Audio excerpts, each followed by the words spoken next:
What's going on, guys? Hope everyone's had a fantastic weekend. I know I have. So, filmed this construction update on Friday with a group of fantastic people. So much fun. We filmed a whole vlog, so that'll be coming out after this construction update.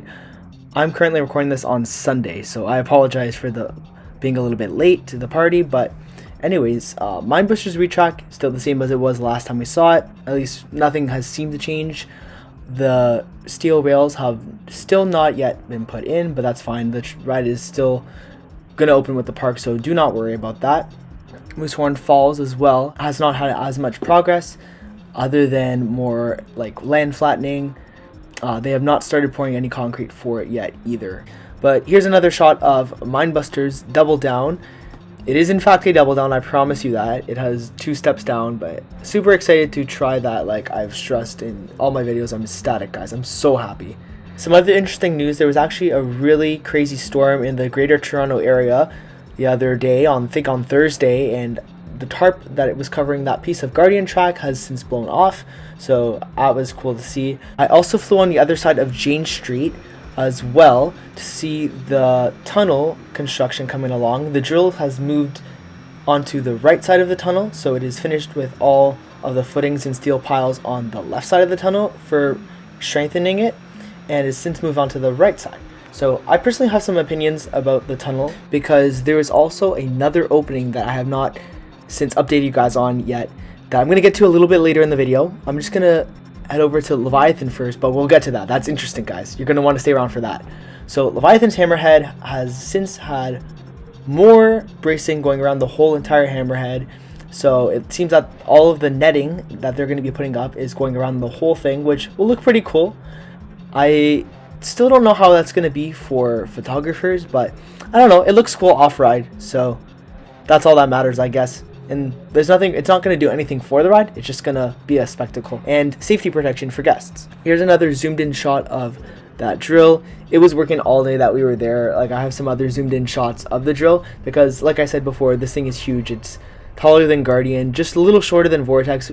My friends and I were probably thinking around 70 to 75 feet tall. Here's the shot here, you can see it moving. So it was really hard at work, which I assume they are ramping up the construction and reinforcement of that tunnel because they have to be done that before the park opens, because guys, that's a pathway, right? So like just keep that in mind. That is a pathway that does go over, and there is a ride that needs to be operating there, so they cannot have that path closed during the season unless they somehow manage to find a way to keep it closed, which would honestly, it would be quite a bit of a hazard in terms of guest flow, in my opinion. But who knows, maybe Wonderland will find a way to keep that path closed if they really need to work on this tunnel even more during the operating season.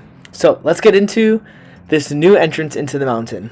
Personally, I think that this is going to be a maintenance tunnel. It just seems like it just seems like it's going to slope down. If they're going to use that other side of the mountain to launch a coaster out of or into and then come out the top or whatever they're going to do, I personally think that they're going to need another way into the mountain, and this is going to be it. This is going to be a new entrance, and it's wide enough for a car. I know it might look like a launch track, like that's the only thing that puzzles me.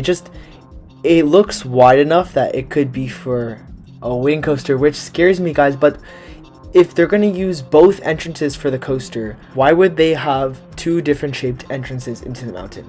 That's the one thing that's the one thing that makes sense in my mind. Other thing I've heard, now let me just say, this is not my idea, this is somebody else's idea, but I have heard that they might have dug out this part of the tunnel and created a new entrance into the tunnel specifically to put track pieces in, because the track pieces would have to go widthwise into the tunnel when they're being carried by that yellow machine down there. This would make sense, because imagine the track piece is turned sideways, but I still don't think that it would be wide enough even for that. Like, it just, from far away, it's hard to get a grasp of how big it is and compared to an actual track piece, because we also don't know what manufacturer it is. If it's B&M, those track pieces generally seem to be pretty long. Most track pieces generally seem to be pretty long so that there are less track pieces to install. But you can't rule out that option, guys, because what they could do is they could just use this as a temporary entrance to put the track in the tunnel, and then they could just close it off. So who knows, honestly, guys. It's going to be interesting to watch over the next couple of weeks, because Wonderland's Guardian still has its track dismantled and it has to be put back together so that ride can run for training starting at the end of March. So they gotta get that thing back together. I will be paying a close eye on this, like always. And yeah, stay tuned for my vlog also coming back tomorrow. And I hope you guys enjoyed today's video. I'm sorry it came out a little bit late. But yeah, have a great week, guys. And I will see you guys in the next update.